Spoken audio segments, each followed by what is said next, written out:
काही महिने तुम्ही केंद्रीय गृहमंत्री अमित शहा जे सत्तेत क्रमांक 2 चे नेते आहेत यांच्याशी फोनवर आपला संताप व्यक्त केला, स्वतःच्या अटकेचं त्यांना आव्हान दिलं, म्हटलं की तुमचा जो काही सुडाचा कंडू आहे तो तुम्ही शमवा, मला अटक करा, मी दिल्लीतल्या घरात बसलो.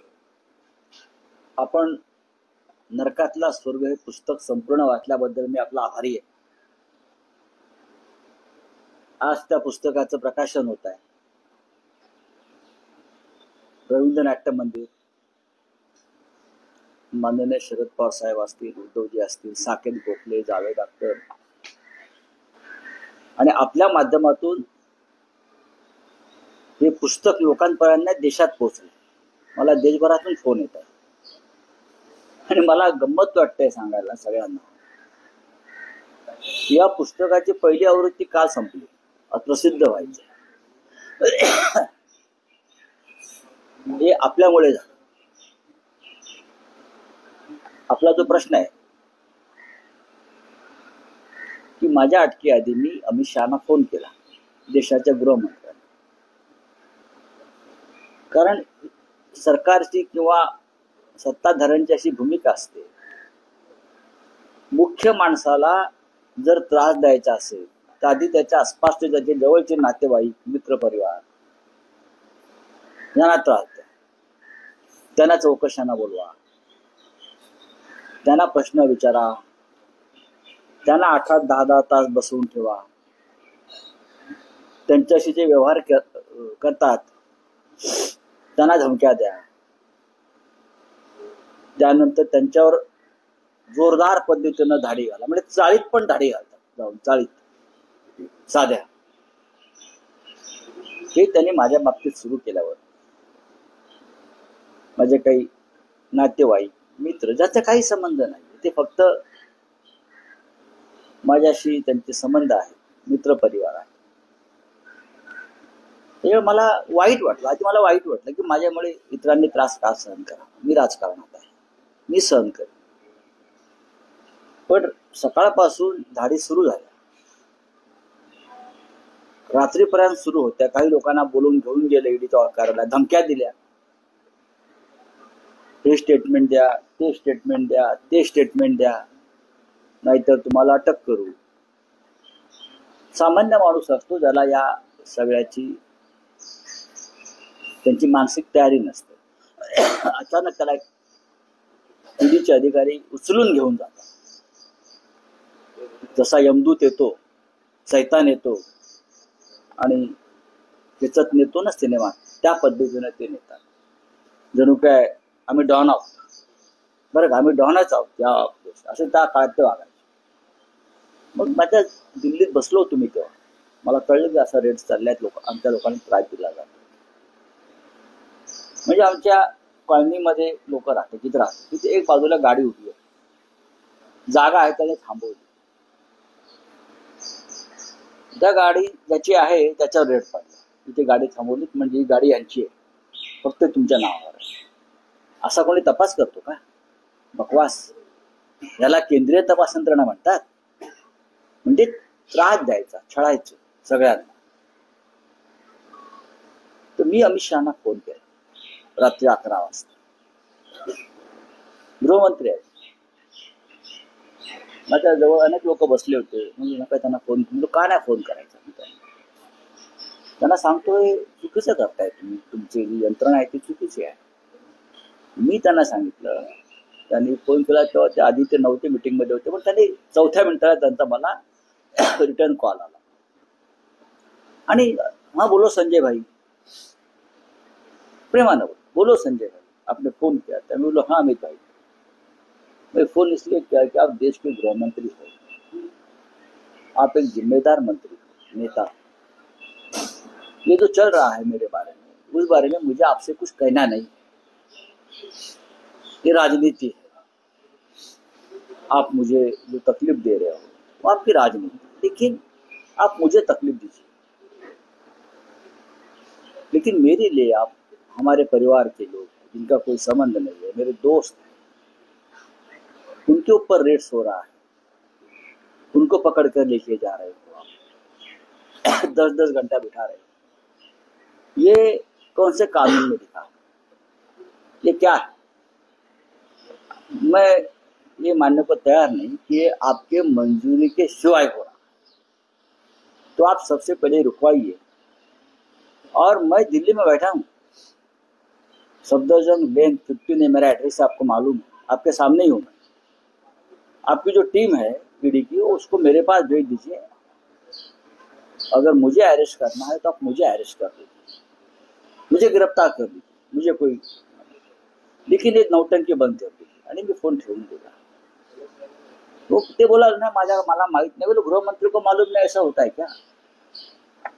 गृहमंत्री को एक सांसद के घर पर रेड चल रही है, ये अगर गृहमंत्री को पता नहीं तो ये गलत है, आप गलत बोल रहे हैं। पण राऊसाहेब, या फोन नंतर तुम्हाला महाराष्ट्र मुंबईतील भाजप नेते आशिष शेलार यांचा फोन आला, नक्कीच आला। आशिष शेलार, त्या फोन मध्ये काय बोलणं झालं? नाही, मला वाटतं मग अमित भाईने शेलारना फोन केला, कारण मुंबईचे नेते आहेत, अध्यक्ष होते मुंबईचे, मीही मुंबईचा आहे, किंवा मला असा संजय राऊतांचा फोन होता, त्यांच्याशी आपण जरा बोलून घ्या।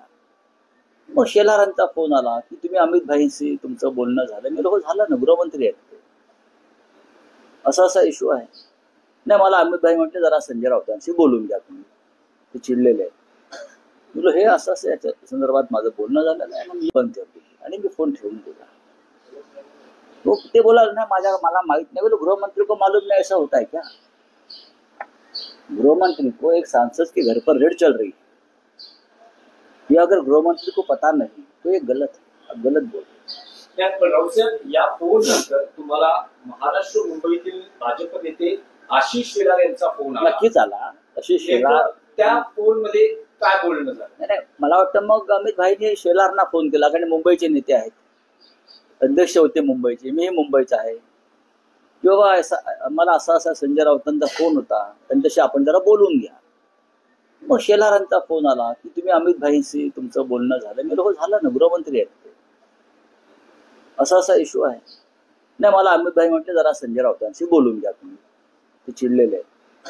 बोलो हे असं याच्या संदर्भात माझं बोलणं झालं नाही, मग या मताचा की मला त्रास द्या, मी समर्थ आहे, मला फासावर लटकावा, मला फासावर लटकवलं, मला फासावर लटकवलं, पण तुम्ही कारण नसताना इतरांना त्रास देऊन तुमचा कंडू शमवू नका, मी तुमच्याशी लढायला समर्थ आहे। त्यात तुम्ही असंही म्हटलं आहे की तुमच्या जी नातलग असतील मित्रमंडळी, म्हणजे प्रवीण राऊत आणि सुजित पाटकर यांच्या कार्यालयावर, घरावर छापे पडले, इतर पण काही होते, आणि त्याची माहिती पंतप्रधान कार्यालयात ईडीचे संचालक संजय मिश्रा यांनी पंतप्रधानांना दिली।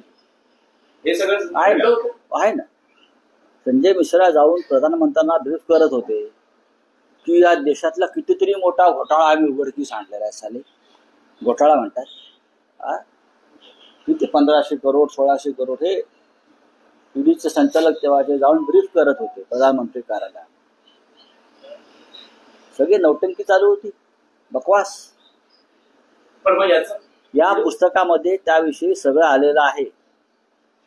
आता ते पुस्तकाचं तुम्ही कथाकथन माझ्याकडून कशाला करून घेताय? संध्याकाळी प्रकाशन होऊ द्या। नाही, पण राऊसाहेब, यावर रिॲक्शन येत आहेत। काल जे प्रकरण आलं त्यावर भाजप आणि शिंदे शिवसेनेतून रिॲक्शन झालेली आहे। प्रदेशाध्यक्ष बावनकुळे असं म्हणतायत की या पुस्तकाचं नाव खरं तर नरकातला राऊत असलं पाहिजे, तर शिंदे असं म्हणतायत की बाळासाहेबांचे विचार मानले असते तर संजय राऊत यांना नरकात जाण्याची वेळच आली। आम्ही कुठे म्हणतो आम्ही नरकात गेलो म्हणून? नरकात तुम्ही गेलात। शिंद्यांचा संबंध काय? आदल्या दिवशी मला शिंद्यांचा फोन होता अटकेच्या आधी, अमित शहाशी बोलू का म्हणून। बोलो काही गरज नाही, नरक बघा, नरक कसा असतो, बोलू का मी वर, हे स्टेशन दे, वर बोलू का? बोलो वर बोलला तरी तुमच्या पक्षात मी येणार नाही म्हटलं, कळलं का? काही गरज नाही, मला उद्या अटक होते आणि मी तुरुंगात जातो, मी पळून जाणार नाही म्हटलं, वर बोलण्याची गरज नाही, मी बोलू शकतो एकटावर, मी समर्थ आहे। देवेंद्र फडणवीस असं म्हणतात की हे सगळं बालवाङ्मय आहे, बालसाहित्य आहे, ते मी वाचत नाही। हा बालसाहित्याचा अपमान आहे, राज्य पुरस्कार देतं बालसाहित्याला, साहित्य अकादमी पुरस्कार देतो, ज्ञानपीठ पुरस्कार देतो. यांना माहिती आहे का? देवेंद्र फडणवीस हे मुख्यमंत्री आहेत, एवढीच त्यांची लेवल आहे, बाकी काय नाही. बघा, त्यांनी पुस्तक वाचावं, सत्य स्वीकारावं. जशी त्यांनी ट्रम्पची युद्धबंदी स्वीकारली,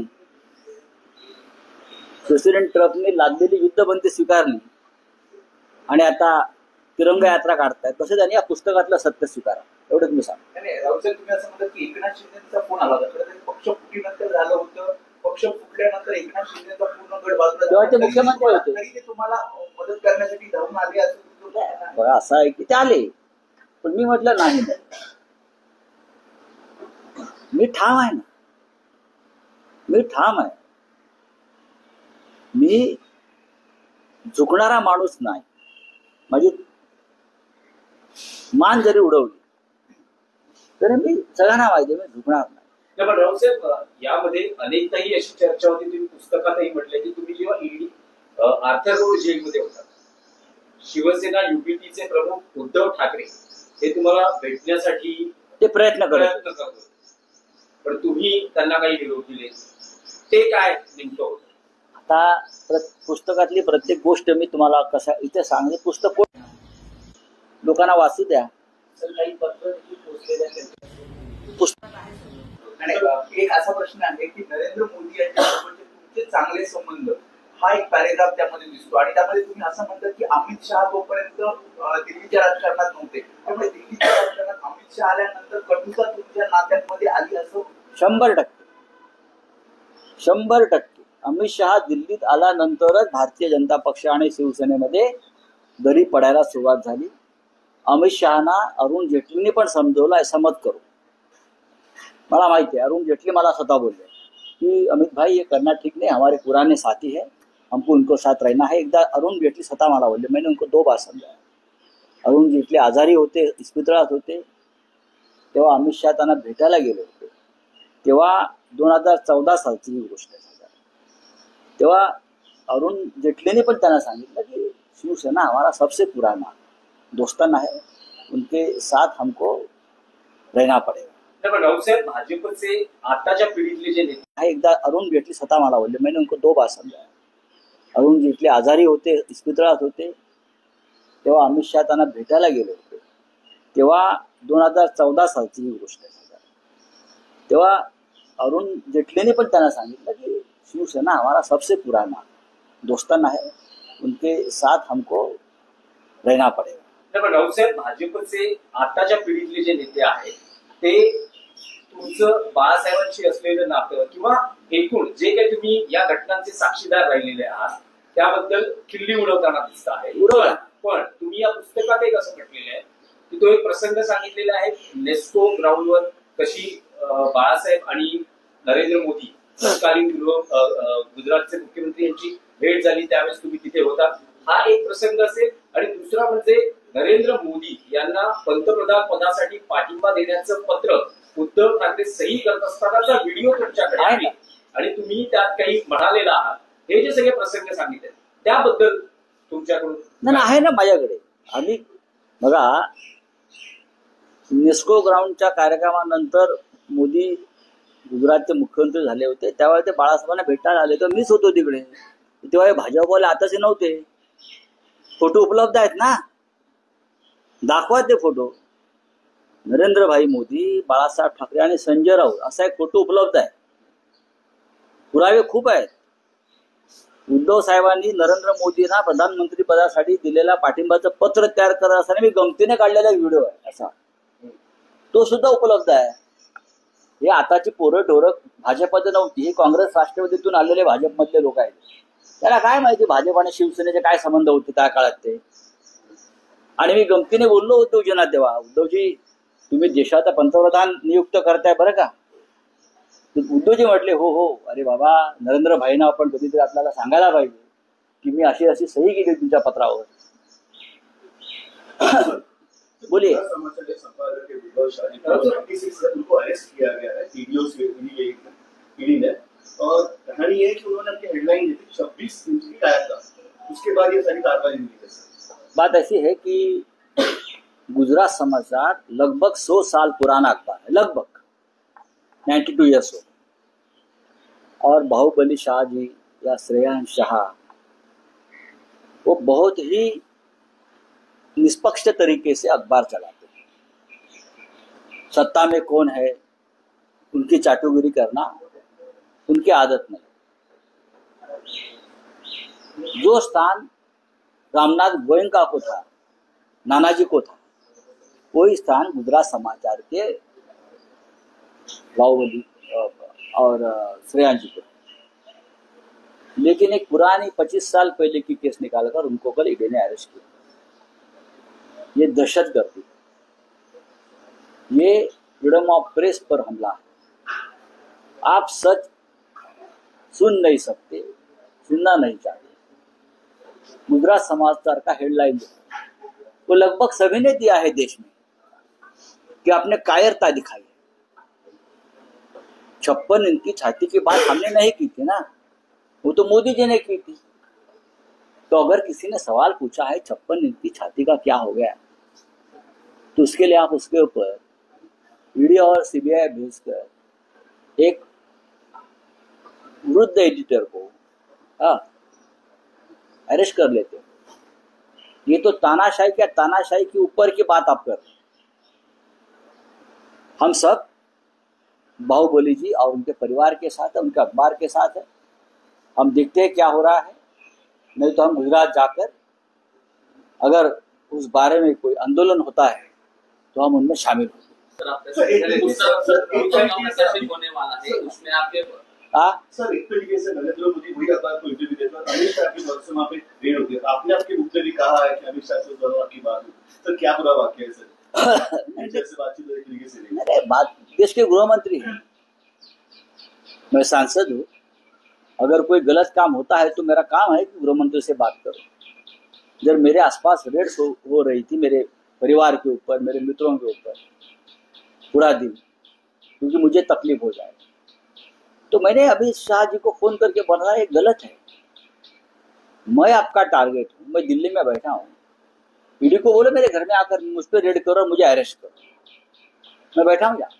जब यहाँ 6 बजे ईडी के लोग आए थे, मैं लिखा है, तो मैंने 10 मिनट में कहा कि ये सर्च का नाटक मत करो, आप मुझे अरेस्ट करने आए हो, तुरंत मुझे अरेस्ट करो और लेके जाइए, घर के लोगों को तकलीफ मत दे। चलिए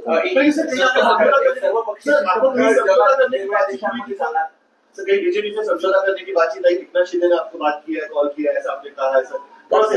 उस वक्त वो ताजा गद्दार हो गए थे ना, तो फोन किया कि ऐसा सुनकर कि क्या, देखिए मैं ऊपर बात करूं क्या, मेरे को कोई जरूरत नहीं, धन्यवाद। सर्वपक्षीय शिष्टमंडळ हे वेगवेगळ्या देशांमध्ये जाणार आहे आणि ऑपरेशन सिंधूचं जे काम आहे ते जगभरात पोहोचवणार आहे, ज्यामध्ये प्रियंका चतुर्वेदी आपल्या पक्षाच्या खासदार सुद्धा आहेत। आपण याला पॉझिटिव्ह बघताय का, सकारात्मक बघताय? कारण काँग्रेसने सुद्धा राष्ट्रीय ऐक्य साधण्यासाठी यामध्ये सहभागी होण्याचं सांगितलं। ठीक आहे, चांगली गोष्ट आहे, पण त्यानिमित्तानं खासदारांची परदेशवारी होईल ना। माझ्याकडे माहिती नाही, परस्पर नावं कशी येतात ती मला माहित नाही, आमचा पक्ष ठरवेल कोणी जायचं। स्क्वाड के मेंबर होने के बावजूद भी हमें किसी सामने से सपोर्ट किया, चाइना ने खुद से पाकिस्तान को सपोर्ट किया। अभी हम अफगान से बात कर रहे हैं, विदेश नीति पर क्या लगता है सर आपको? बातचीत चलती आहे। एक आहे की भाजपच्या नेत्यांची अजूनही विधानं वादग्रस्त थांबत नाहीये। याआधी मध्य प्रदेशचे मंत्री होते, आता उपमुख्यमंत्री आहेत जगदीश देवडा, ते असं म्हणतायत की सैन्याने नरेंद्र मोदींना काही त्यांच्या चरणी नतमस्तक झालं सैन्य। ते जे चरण आहेत ते 56 इंचाचं असेल,